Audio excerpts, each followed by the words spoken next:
বাগানটার নাম চোখতোলা কেন হলো? এখানে কি কখনো কোনো মানুষের চোখ তুলেছিল? আসসালামু আলাইকুম বন্ধুরা, আশা করি সবাই ভালো আছেন। আমিও ভালো আছি। দেখতে পাচ্ছেন আমার সামনে কিন্তু একটা গহীন জঙ্গল। আসলে জঙ্গল এখানে কিছুটা এখন কমে গিয়েছে।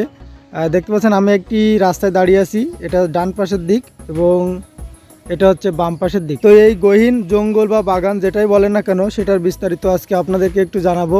দেখেন আমি ধীরে ধীরে যাচ্ছি সামনের দিকে। এখানে দেখতে পাচ্ছেন একটি পুরাতন কবর রয়েছে। তো আমি রাস্তার দিয়ে যাচ্ছি আর কি ধীরে ধীরে। এখানে কিন্তু আমি দেখতে পাচ্ছি অনেক বড় একটি মেহগনি গাছ রয়েছে। দেখেন গাছটি আসলে কিন্তু অনেক বড়। মোটামুটি এখানকার আশেপাশের সব থেকে বড় গাছ হচ্ছে এই মেহগনি গাছটি। তো আমি রাস্তা দিয়ে সামনে যাচ্ছি এবং একটি কথা বলতে আমি কিন্তু ভুলে গিয়েছি। এই বাগানটির নাম হচ্ছে চোখতোলা বাগ বা চোখতোলা বাগান।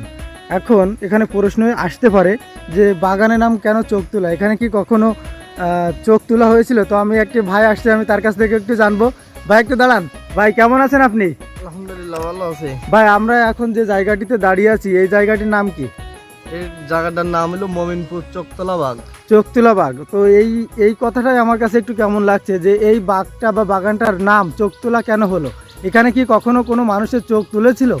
৭১-এর পরে এসে নকশাল বাহিনী কি চোখ তুলিল, হাঁটু ভাঙিল, তার জন্যই সেন্তি বলে এটা চোখতলা। মানে নকশাল বাহিনী মানে যারা আছে দেশের বিরোধী ছিল, তাই? হ্যাঁ, যুদ্ধের পরে এসে যুদ্ধের সময় যারা দেশের বিরোধী ছিল তাদের এখানে কারো চোখ তোলা হয়েছিল, কারোর হাঁটু ভাঙা হয়েছিল। এই জন্য সেখান থেকে এই জায়গাটির নাম হচ্ছে চোখতোলা বাগ। তো এই বাগানটি দেখলে কিন্তু আসলে খুবই ভয় লাগবে। দেখেন অনেক গভীর এবং গহীন বাগান। যদিও এখন বর্তমানে এখানে মনে হচ্ছে তেমন কোনো গাছপালা নাই। বা এই যে পাশে এই যে গর্তগুলো দেখতে পাচ্ছি, এগুলো কিসের গর্ত? এগুলো কবরস্থান। মানে এখন এখানে কবর, তাই? এই যে এখানে কিন্তু অনেকগুলো আমরা কবর দেখতে পাচ্ছি, ভাইয়ের কাছ থেকে জানতে পারলাম। তার মানে এটা একসময় গভীর জঙ্গল ছিল এবং এর আগে কিন্তু এখানে মানুষের চোখ তোলা হয়েছিল বা হাঁটু ভাঙা হয়েছিল। সেই কারণে এই জায়গাটির নাম হচ্ছে চোখতোলা বাগ। এই চোখতোলা বাগ সম্পর্কে যদি আর কেউ কিছু জানতে চান অবশ্যই কমেন্ট করবেন।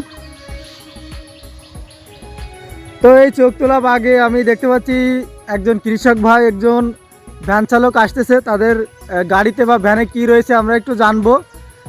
ভাই একটুখানি দাঁড়ান কষ্ট করে। আসসালামু আলাইকুম। ওয়ালাইকুম আসসালাম। ভাই ভালো আছেন? আলহামদুলিল্লাহ ভালো আছি। ভাই এই গাড়িটা কি আপনার? হ্যাঁ আমার। এই গাড়ির ভিতরে আপনি কি নিয়ে যাচ্ছেন? এর যে ফুলকপি আছে, বেগুন, কাঁচামাল। কাঁচামাল। এই কাঁচামালের মালিক কি ইনি? হ্যাঁ। আপনি কি মাল তুলছেন আজকে জমি থেকে? আছে ফুলকপি আর বেগুন। ও, এগুলো আপনার নিজের জমিতে, তাই তো? হ্যাঁ হ্যাঁ। আচ্ছা, এখানে যে ফুলকপিগুলো রয়েছে কত পিস হতে পারে আনুমানিক? ২৫০ পিস মতো। 200 থেকে 250 বা 300-র ভিতরে হবে, তাই তো? হ্যাঁ হ্যাঁ। এখানে দেখতে পাচ্ছি বেগুন রয়েছে। এই বেগুন কি সব বাজারে বিক্রি হবে? হ্যাঁ হ্যাঁ, বাজারে বিক্রি হবে। তো মোটামুটি দাম পাচ্ছেন ভালো? হ্যাঁ, এখন দাম ভালো। তো প্রিয় বন্ধুরা দেখতে পাচ্ছেন এখানে একজন ভ্যান চালক এবং কৃষক ভাই কিন্তু কাঁচামাল জমি থেকে উঠিয়ে নিয়ে যাচ্ছে।